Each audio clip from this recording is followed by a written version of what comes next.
აფხაზეთის კონფლიქტი რუსეთის პროვოცირებულია. ეთნიკურად აფხაზი და ქართველი ახალგაზრდები ევროპარლამენტში, ახალგაზრდული მოძრაობა ამრას დამფუძნებლები.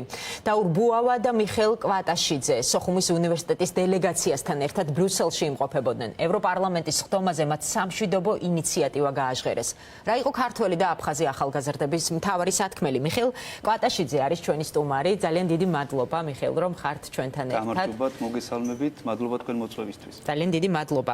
პირველ რიგში, სანამ ბრიუსელზე ვისაუბრებთ დაურის და თქვენს ვიზიტზე ევროპარლამენტში, რა არის ამრა?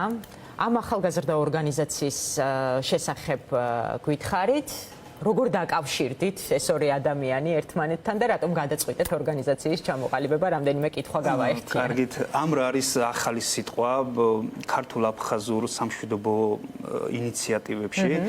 შეიქმნა, ესე რომ ვთქვათ, ამრის შექმნის იდეა წამოვიდა საზოგადოებიდან, ხალხისგან. თვითონ ხალხი გთხოვდა, რომ რაღაც გადადით ახალ ეტაპზე შექმნით ორგანიზაცია, იმიტომ რომ ჩვენი საქმიანობა უმთავრესად არის აფხაზ ახალგაზრდებთან დაახლოება, სამშვიდობო ინიციატივებით, სახალხო დიპლომატიით, ესე რომ ვთქვათ, და რუსული პროპაგანდასთან ბრძოლა, იმიტომ რომ აფხაზეთში ახალ თაობას, ახალგაზრდებს უნერგავენ იმას, რომ ჩვენ მტრები ვართ, ქართველები მტრები არიან და ჩვენთან თანაცხოვრება შეუძლებელი არის.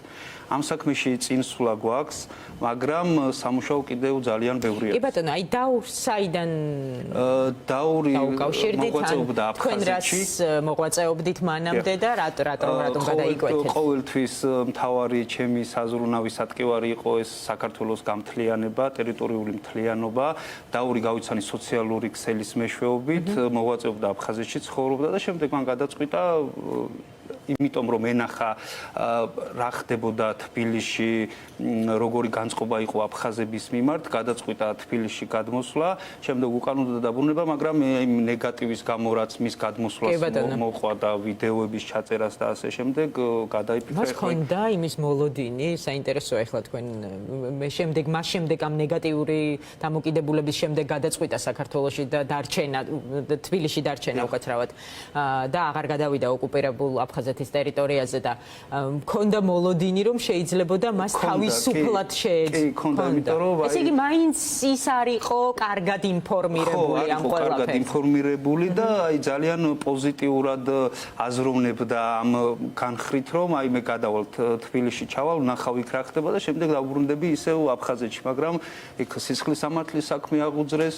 ზებრაში გამოაცხადეს და სახელმწიფო მტრად გამოაცხადეს. როგორც ჩანს, თქვენ ძალიან ბევრ რაღაცაში დაეხმარეთ დაურს, თუნდაც ინფორმაციის რა თქმა უნდა მიწოდებაში მრავლად არ დამჭირვებია სიმართლე გითხრათ რაღაც სპეციალურად მისთვის რა მისჩვენება, ქართველმა ხალხმა თვითონ მოახერხა ის რაც ჩვენ გვაქვს, რომ დაურმა დაინახა ის რომ ჩვენ მტრები არა ვართ და აი როგორი კეთილგანწყობილები ვართ აფხაზების მიმართ. აი ამ ორმა ახალგაზრდამ გადაწყვიტეთ რომ შეგექმნათ ორგანიზაცია, რომელიც ოკუპირებულ აფხაზეთში მცხოვრებ ადამიანებს, ახალგაზრდებს სწორ ინფორმაციას მიაწვდიდა. რა იგულისხმება აი ამ სწორ ინფორმაციაში, მიხეილ? აი მთავარი აზრი არის ის რომ ჩვენ გვინდა მშვიდობა, არ ვაპირებთ აფხაზეთში ომით დაბრუნებას და აფხაზებს უყურებთ როგორც ჩვენს თანამოქალაქეებს და ჩვენს ძმებს.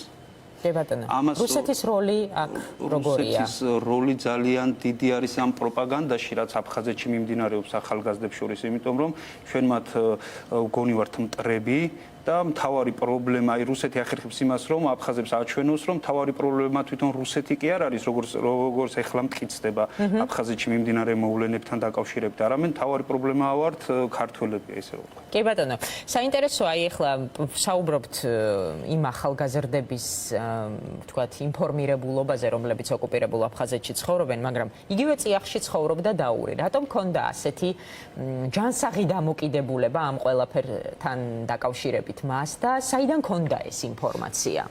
მან უფრო ინფორმაცია არის, ესეთი გამონათქვამი არის ქართულად რო ვთქვათ, უფროსებმა გვითხრეს. როდესაც გვაქვს აფხაზებთან კავშირი და რაღაც ურთიერთობა და მიდის ფაქტებზე საუბარი, ჩვენ რაღაც ფაქტს ვეუბნებით, ისინი რომ ფაქტს ვეუბნები, აი საიდან იცის საწერია ხო და ისინი ამბობენ ესეთ რაღაც უფროსებმა გვითხრეს. აი ასეთი უფროსებმა რომ უთხრეს დაურს მიმდევრები ყავს ახალგაზრდები ოკუპირებულ აფხაზეთში? კი, მიმდევრები მიმდევრები ბევრი ჰყავს, ოღონდ ეს მიმდევრებს არ შეუძლიათ ღიად გამოსვლა, ღიად საუბარი, თვითონ რას ფიქრობენ, იმიტომ რომ ძალიან ბევრი შემთხვევა იყო, როდესაც ესეთი ღიად გამოსვლის შემდეგ ამ ადამიანებთან მივიდნენ, ფიზიკურად გაუსწორდნენ და მოკლედ ბულინგის ქვეშ. თუმცა შეგვიძლია ვიმედოვნოთ, რომ ასეთი ადამიანები მაინც მრავლად კი, არიან. რაც უფრო დრო გადის, ესეთი ადამიანები უფრო და უფრო მეტი ჩნდება. მოკლედ რომ ვთქვათ ბრიუსელზე. როგორ გადაწყვიტეთ, რატომ გადაწყვიტეთ და რა იყო? ბრიუსელში წავედით სოხუმის უნივერსიტეტის დაურპირველად იყო ევროპაში. დაურპირველად იყო სოხუმის უნივერსიტეტის დელეგაციასთან ერთად ევროპარლამენტში სამშვიდობო ინიციატივების პანელური განხილვები მიმდინარეობდა, ასევე წიგნის ბატონ ზურაბ ხონელიძის წიგნის პრეზენტაცია ქართული მშვიდობის პარადიგმა.